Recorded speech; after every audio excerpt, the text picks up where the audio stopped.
Well, the politicians may be pointing fingers, but there are lots of strong opinions across the country about the convoys.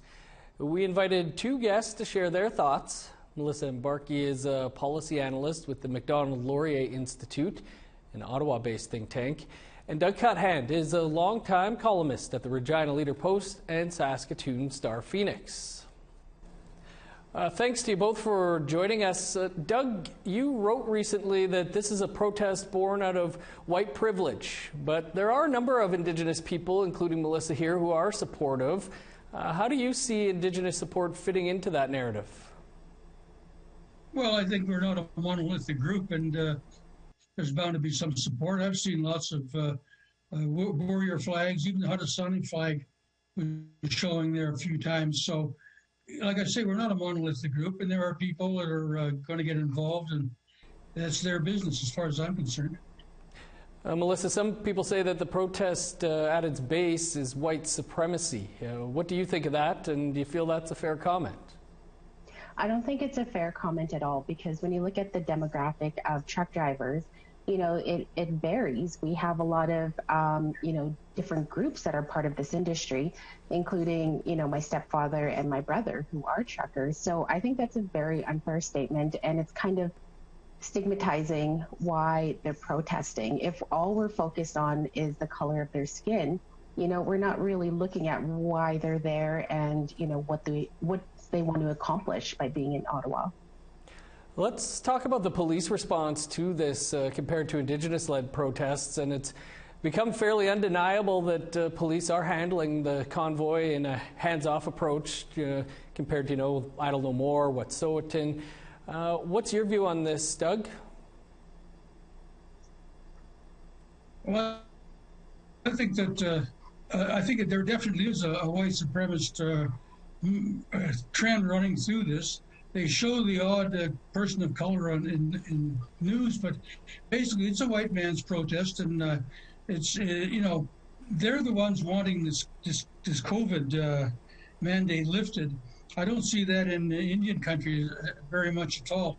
In fact, in Saskatchewan, the premier is trying to lift the COVID mandate, and the chiefs are fighting back and saying, no, we're not going to lift it in our jurisdiction. In fact, just before this, I got off the phone, and two of my friends, one is in isolation and the other one has his mother in the hospital. So yes, this COVID is very, very a part of us, and it's premature to start talking about cutting back on the mask mandate and that sort of thing. It's still a very serious issue. Melissa, your thoughts on the police reaction so far here to this convoy as opposed to Indigenous-led protests? I think the police reaction, or any kind of reaction, it stems from what's happening in these protests. So if there's violence happening, they respond to that. If there is, something that's going on that's affecting other people and harming other people, then yes, police will take the proper response for that. So comparing the two protests and saying, well, they're not really acting on this one, but they did on another one, I think that's very unfair, because they act on threats that are happening. And in this last time around, we've seen 500 camp workers in BC locked in, not able to, move in and out of their camp, and the police came. So there is always, they always outweigh the threat and, what the possible outcome will be. And I also disagree, with Doug on these mandates.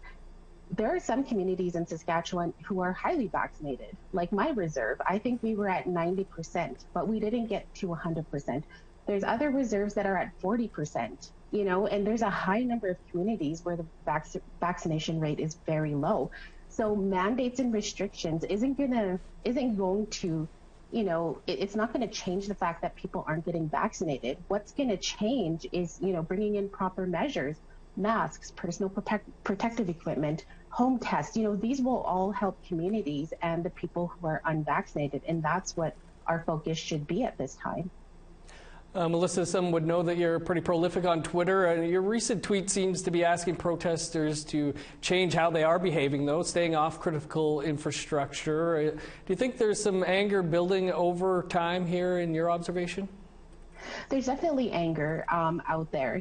I don't think highways should be blocked off for any reason. I don't think railways should be blocked off. I don't think protesters should be showing up at hospitals and schools. There's certain infrastructure where they absolutely should not be. And, if they want to protest, they've done what, we've been asking them before. They're at Parliament Hill.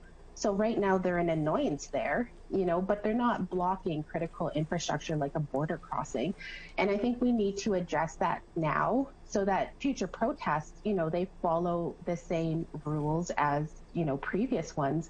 And I think saying some are getting off and some aren't, well, that's not the case because we really haven't had the rule of law in any protests in the last 5 or so years.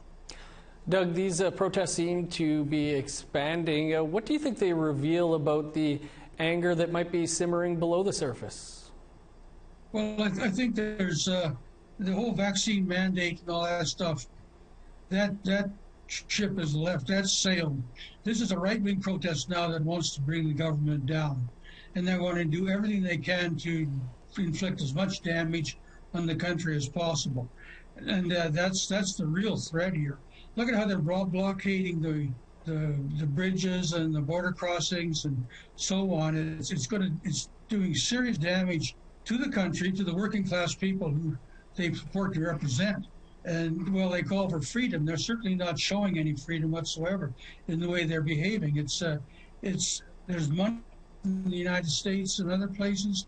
This is an alt-right wing protest that's gotten out of control, and it has to end. Doug, Melissa, we'll have to leave it there, but I appreciate you both taking some time to join us. Hope we can do it again. Thank you. Thank you.